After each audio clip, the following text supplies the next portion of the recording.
Pangalan ko, Chuni Akambi, 29 years old, pinagalingan ko sa Africa. Totoo, kasi gusto lang. I'm like, saan ako gusto mo pumunta? Nipili, Europe o dito? Sawa sa Europe, ayoko na. Papunta dito, okay lang. Dito lang ako. Mag-anim taon na. Kasi matagal na.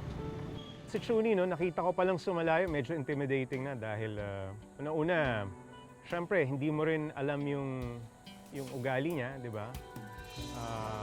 Ikalawa, yun naman ang usual impression natin pagka ibang lahi, parang medyo cautious ka. Pero curious ako bakit niya piniling tumira sa lugar na yun and paano siya namumuhay?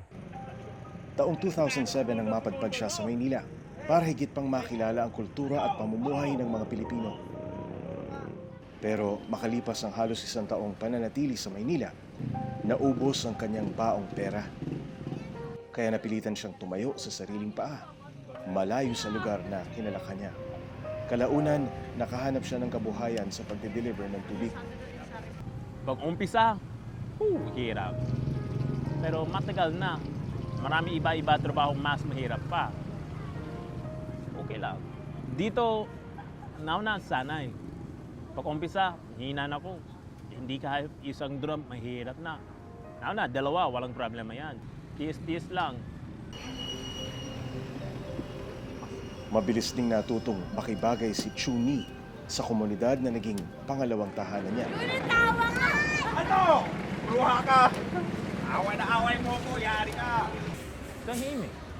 Dito, pira lang may away.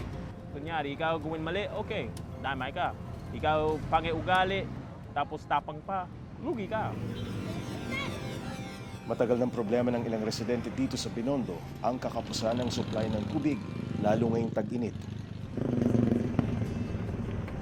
Kaya maraming residente ang umaasa sa mga tagahatid ng tubig, tulad ni Chuni, para sa pang-araw-araw nilang pangangailangan. Pinakamalayo, Blooming Tree. Pinakamalapit, dulo lang. Iba-iba daanin. Blooming Tree, bira lang. Maybe 2-3 pesos isang buwan. Ayoko yan. Mahirap. Grabe hirap. Mahirap padala, tapos kahit magkano yan. Ayoko yan. Lugi pa. Tapos, medyo matagal paghintay. Tapos pagkunin sa bayad, tagal pa. Mahirap mangningil. Ayoko yan. Yan, Henry. Ambot sa imo. Sa Barangay Barangka, ang unang delivery ni Chuni. Saan mo i-deliver ngayon yan? Santo Cristo. 2 kilometro ang layo mula sa pinag-iigiban niya ng tubig.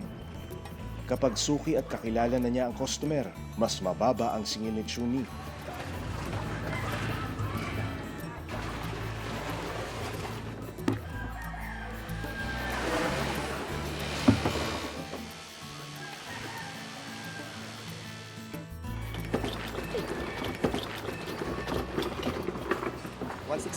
Yan. Gano'n na katagal kumukuha, nagde-deliver sa inyo ng tubig si Oh, 6 months na po siya nagde-deliver. Okay po, masipag. Masipag po siya. Full drum siya, yung hinahatid niya. Paano itong anak natin? What? Ano? Hindi ako dali yan. Sa huli, napatunayan niyang wala namang pinipiling lahi ang pakikipagkapwa-tao. Ilang buwan na? 1 year old na ngayon. What the hell? Ikaw may lihim ka pala kay Risa Maayos ka. Ambot sa imo dahil. Which one would you love more? The land or the people? What makes the land? The people, right? So which one do you love? The people or the land? Anybody can own the land, but only the people you can love. Oh, mahal sa Pinoy. Mahal sa Filipino. Kasi mabait tao.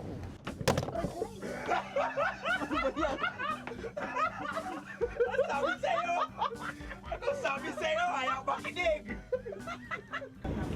What do you like the most about the Philippines, about our country? You like the joke? You like the jokes? Masayahin ang tao dito. No? Oo. Madali pagtawa, kahit mabigat sa araw mo. Ano, Johnny? Mamaya kulong ka na, ha? Bakit? Ano kasalanan? Marami ka ng kasalanan, marami ka ginawa masama. Ano masama ko? Okay lang. Ayos ka! Oo, pare, amo. Alam ka, dati ikaw magnanakaw na. Gago, ano ako sira. Oo, hold up. So, kahit napakalalim ng problema, they find, ano, no? Find ways how to, ano. Every pinaghihirapan mo, meron may tapos. Okay. Tapos sa araw, mabiro tayo. Kolokohan tayo. Problema. Tapos sa araw, be like, okay na. Pwede matulog. Gaya ng obserbasyon ko dun sa kung saan yung ginagalawan ni Chuni, no? Hindi ka magso-survive doon, hindi ka tatagal kung hindi ka marunong makisama.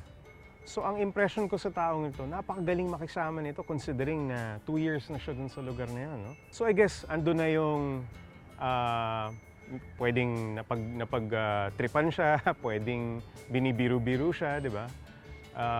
Pero alam niya ng pakisamahan eh. So I guess nakuha niya na yung yung kung paano sila pakisamahan doon.